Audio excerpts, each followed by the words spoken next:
My name is Paul Ryan, and I serve at Calvin College as the Associate Chaplain for Worship.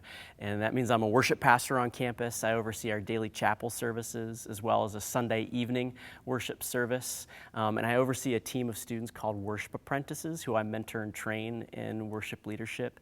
And they are my point leaders for all of our chapel services. And they also oversee a team of volunteer musicians, actually 8 teams of volunteer musicians that are involved in all of our chapel services. And the thing I love about my job is the opportunity to mentor and train worship leaders and to see them grow in their abilities and their confidence and also their sense of identity.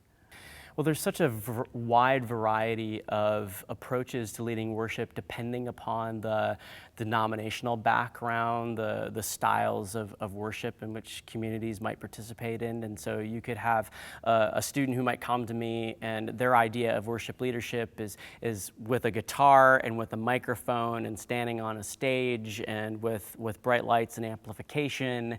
And you might have another one who maybe comes out of maybe a Catholic context where they're used to having a cantor who maybe will stand at a podium and will sing a solo and invite people in to sing a refrain. And it's very important that they have classical quality voices or really attend to reading the musical notation. I have some students that would come out of a gospel context and they're used to leading with a choir and being able to lead a lot with call and response. And it's perfectly appropriate to have a lot of soloistic embellishments and ad-libs over top of what the congregation is singing, because the choir is sort of leading the people's voice. And so there's just a wide variety.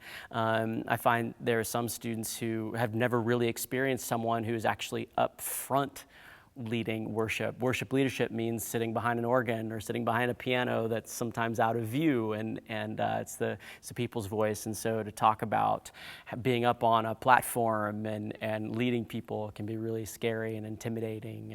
And so I try to connect with a wide variety of students that are coming, and that also at the same time then teaches me about really what's happening in the church in a wide variety of ways. So I try not to sort of pigeonhole and say that there's like one way to lead worship, but really a variety of ways to lead worship that's happening throughout the church.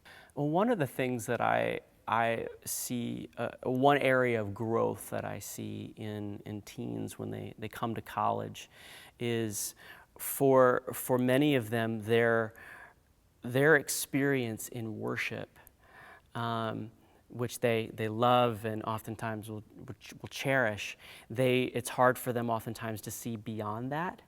And they'll assume that what their experience has been is normal worship, and everyone else is different or odd or strange or something.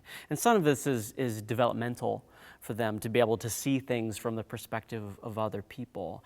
And so oftentimes we'll say something like, well, everybody knows this particular song. Or when most people worship, they will. They'll use these big statements like that.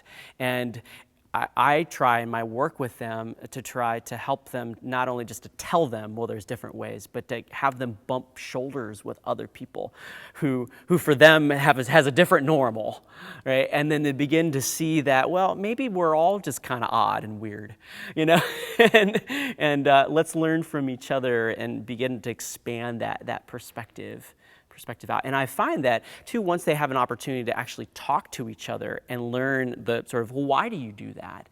Then there's a sense of like, I get that. I'm willing to try that. But if they're just sort of forced into, well, you have to do this different way of worship without understanding why, then they can actually be quite resistant to that and feel like their own identity, their own sort of worship identity is being threatened. Instead of having it be a real, cultural exchange or just a human exchange of ideas and expressions and experiences. One thing that I find that's really hopeful and encouraging for the teens that come to me is that, 10 years ago, when I was earlier on when I was starting at Calvin, I would have a student come to me and say, well, I play guitar, but I've never played in worship before. Can you use me? Whereas now I'll have a drummer come to me and saying, oh yeah, so my church had this open workshop for anybody who wanted to learn how to play drums. And I learned how to play drums when I was in 6th grade and have been playing ever since in worship. I'm ready. So it's really, I'm experiencing the fruit of a lot of churches that are investing in their youth and seeing them as real assets to lead worship. And so that's been a real exciting thing for me.